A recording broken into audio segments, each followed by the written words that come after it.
So, dude, you may have seen this, but this shit is wild. I have not watched it yet. I'm curious about this because I'm trying to figure out who this guy is, okay? This is Joseph Schnitt, right? Joseph Schnitt. This guy doesn't have a huge internet presence. So Joseph Schnitt is an analyst at the DOJ, I guess. I don't know. He is an acting deputy chief.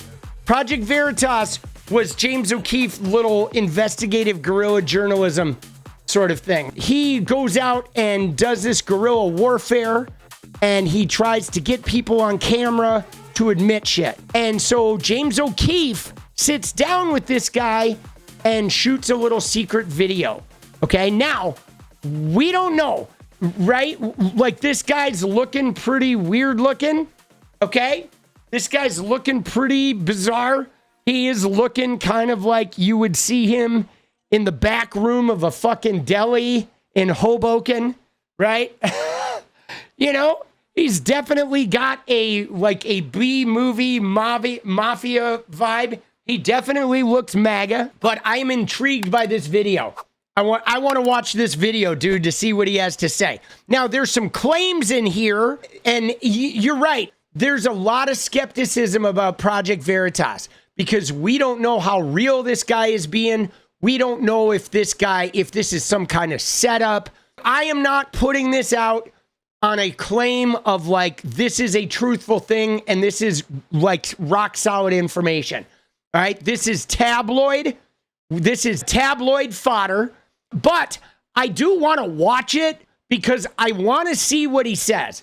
And the reason I want to see what he says is because we're going to sort of research Joseph Schnitt, and then we're going to look and see if the things he's saying are fitting with other pieces of the puzzle. If this guy is really a guy where he's giving out real information, this guy's going to get the boot like real fucking quick, bro. A hook's going to come out and just pull him out of the DOJ. Right? Do you think like the stuff with Epstein will actually get released or not at all? If it does, it'll be heavily redacted and his name won't be in it. But those files do exist. There's files. Yeah. For sure. There's thousands and thousands of pages of files. But again, if they're released in any way, it's going to be very redacted. They'll redact every Republican or conservative person in those files, leave all the liberal Democratic people in those files, and have a very slanted version of it come out where it's like, look at what he's doing without releasing any of theirs bad. But those files do exist. Yeah, thousands and thousands of pages of files. They'll redact every Republican or conservative person in those files, leave all the liberal Democratic people in those files. And did they visited that Maxwell person? Yeah. And also involved? She got transferred to a minimum security prison too recently, which is against 𝗙𝗍𝗄𝗎 because she's a convicted sex offender. See, here's what's hard though, right? Here's what's sort of hard about this is already, dude, we've watched it. We're 28 seconds in. And do you notice something about how this guy is like talking to this woman, but he's not being conversational. It's as though he's reading the entire story out off a cue card. Right? You know what I mean? I don't know. There's something about the way this guy's talking that's a little weird. It doesn't feel conversational. It feels like information delivery. Right? See, what I'm trying to figure out here is like, what's the premise here? Is this woman like trying? Are they supposedly on a date? Is he trying to woo her with this information, or like, why is this soon-to-be acting deputy chief sitting at a restaurant just divulging all of his secrets to a woman while she eats a salad? Right? Are they on a date? Like, I feel like we need to know a little background here. Because it's very strange, right? Because first off, in this political climate, think about the political climate right now, the paranoia in Trump land with the press and the paranoia of people finding shit out. Anybody who's in the Trump organization working for Trump that like you would expect them to be extra guarded, right? That Maxwell person Yeah. and also involved. She got transferred to a minimum security prison too recently, which is against BOP policy because she's a convicted sex offender, and they're not supposed to get minimum security prisons, which is an interesting detail because she's getting a benefit, which means they're offering her something to keep her mouth shut. Again, right? He just laid that out in like one sentence. Like that was like a movie scene with the worst delivery of exposition I've ever seen, where he's like, in one sentence, let me just lay out the whole Ghislaine Maxwell thing. She's been moved. It's against BOP policy because of this. So therefore they must be doing this. And they're right now. First off, I want to say about this guy is he's not actually telling us anything that is that shocking, right? I mean, we know Ghislaine Maxwell, like we've already heard attorneys talk about how her transfer was completely unorthodox, that she had two things going. One, you never get to go to those work camps if you have more than 10-year sentence, and two, if you are a sex offender. And Ghislaine Maxwell was a sex offender and she had a 20-year sentence. So there are two exemptions she got. And we've had lawyers talk about how they've never been able to get a person with one exemption into a minimum security work camp like that. There's no way in hell you would get a person with two exemptions unless it's literally coming from the top of the DOJ. It is coming from Pam Bondi herself or Todd Blanche himself to get her that Bureau of Prisons, that double exemption. So there's no way that that would happen. So we know that, you know what I'm saying? And then the thing about them redacting, they're going to redact all the Republicans and not redact the Democrats. We know that too. Of course they're going to try that shit. Although there would be some rebellion, I think there could be some congressional digging that could get around that. I mean, look at what they did in the Ghislaine Maxwell interview.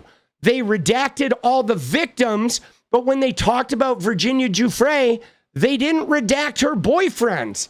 So everybody who heard that interview and read that transcript knew who they were talking about when they talked about the redacted Virginia Giuffre, right? They set it up so we knew it was Virginia Giuffre, because normally when you redact the victims, you have to redact any identifying detail, which means if they named a sibling or a friend or a boyfriend that was publicly known, you can't name them either. All of that needs to be redacted, right? So that way there's no way for you to figure it out. You have to redact everything that would potentially make them identifiable. Okay? So even the information about them redacting the Republicans, I don't really think that's necessarily the hugest bombshell. I mean, it is to hear somebody say that they're actually going to do it, but I feel like it's totally expected. I would expect nothing less from these clowns. I mean, we know they had 1,000 FBI agents looking just for Trump's name, which is how we got in this mess to begin with. Dude, this guy is such a clown, dude. It's obvious that Bondi was lying. Dude, well, Bondi she's a Trump sniff, okay? She is like I think her job, you ready for this? You ready for Pam Bondi's job? I'll tell you what her job is.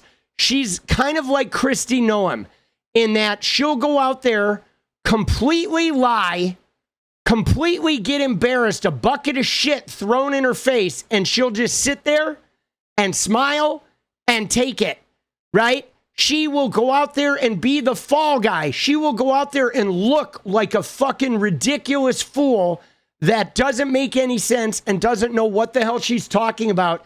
And she will smile awkwardly and avoid questions and tell lies. And even if people get right in her shit, she will not fold at all. Even if it makes her look like the stupidest, most ridiculous human being on the planet, she'll just sit there and take it. And then she'll walk away and show up the next day and do the same goddamn thing unfailingly without flinching. Okay? And there's no amount of embarrassment or being caught in lies or stupidity that she won't just absorb. and then go right back to being Trump's fucking lackey. Like, she'll fall on the sword again and again and again, right? She does not care whatsoever, dude. It's funny, dude. Kristi Noem's like that too. You can catch her in a lie, and she will just keep lying and change the subject and just pretend like nothing happens. Yeah. I mean, there's some video footage of Kristi Noem getting called out about lying about Kim Jong-un, and she just sits there and denies it, even though they're like, we're catching you in a lie right now. And she's like, well, that's what you think, right? But let me just tell you, they're insane, bro.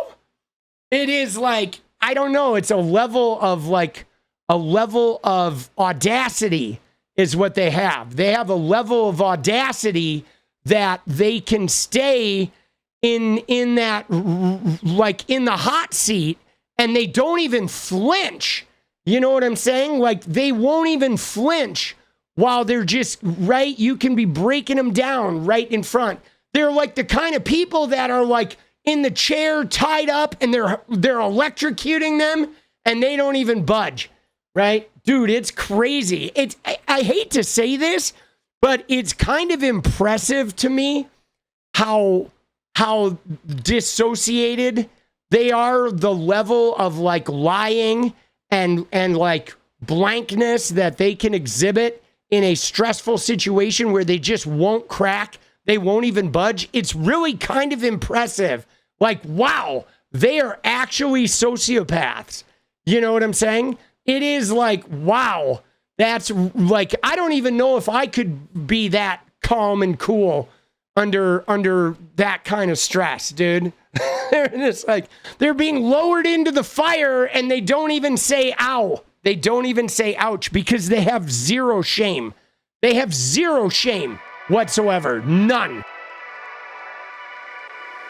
What is up, guys? Thank you so much for watching. If you like the video, you want to support independent resistance media, you know what to do. Drop that sub, hit the like button, and please share it. And we do love our members, so if you want to become a member, it's another really great way to support. Thanks again for everything, guys. I'll see you next time. Let's go.